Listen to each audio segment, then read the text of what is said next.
Growing up in Singapore is kind of like you look out to America as the, like the promised land for music. Shun Ng once saw the world very differently. From the moment I got to America, things moved kind of quickly in terms of my career. I got some decent traction, I was starting to play shows in Boston, and I never thought that I would be able to perform in America.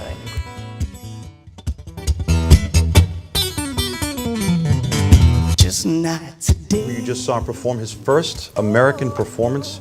Although things were going very, very well and I was getting nice attention and good traction, I was feeling so lost as a person and as an artist, especially as an artist. Now that that's out of the way, what's next? Hollywood Bowl? My name is Shun Ng. I was born in Chicago. I grew up in Singapore.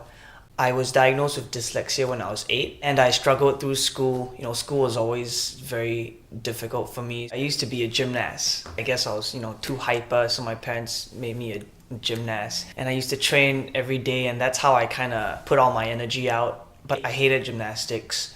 A teammate brought a guitar into the gym one day. Before that, it was like, music was for the divine. It's not for mere mortals to do.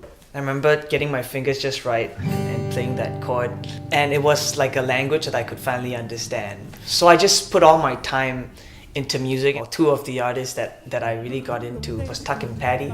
I talk about it now, I can still remember it, sitting in my TV room looking up at the screen and just every moment feeling goosebumps. And it was almost like everything that I wanted to be or everything I wanted to do was encapsulated in that DVD. But more so, it inspired me to want to do that in my own way.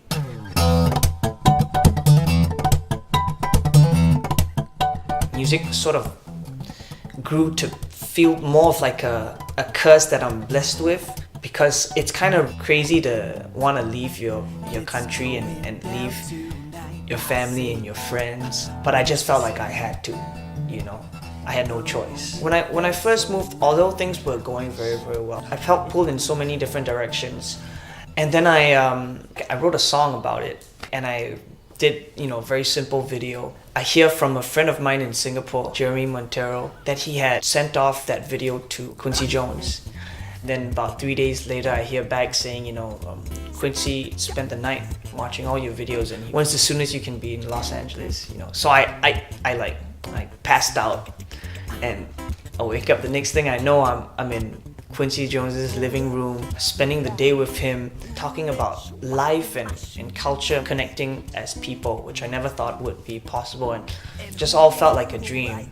I was around somebody who's seen so much and done it all. I wanted to know, how do I know how to write? How do I know what to do? How do I know if I'm just being stubborn and staying in my comfort zone, or am I just sticking to what I truly believe in? Who should I follow? And he looked me straight in the eye and he said, you just gotta follow the goosebumps, man. Because if you don't get the goosebumps, can't expect anybody else to.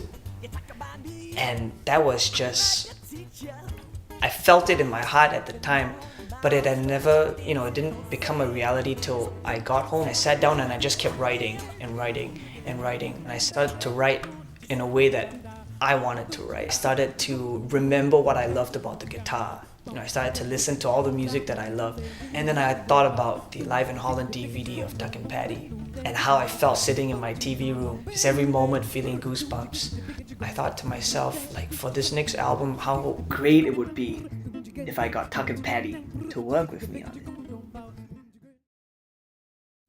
Are we rolling? Say when you're ready. Okay, you're rolling, Shun? Okay. When Tuck first met Shun and they started doing Skype lessons, Shun sent him some links to some of his YouTube videos that he'd made, and I looked at him and I just thought, whoa, okay, Tuck, you're right. He's amazing. It was just obvious to me immediately that this young guy was going to be a star after not that long. He just had the magic. We've talked a lot about it, and it kind of, Patti and I jointly do what it is that Shun is kind of amazingly doing alone.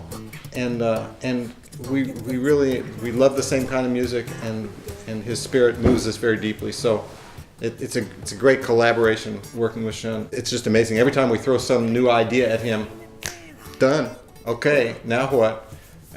He's blowing our minds at how fast he progresses, and he goes off, and then it turns into Shun. It's so great because it all just turns into Shun. Right. And the goal is always to help the person find their voice and to help them best get what it is they've described they want to get.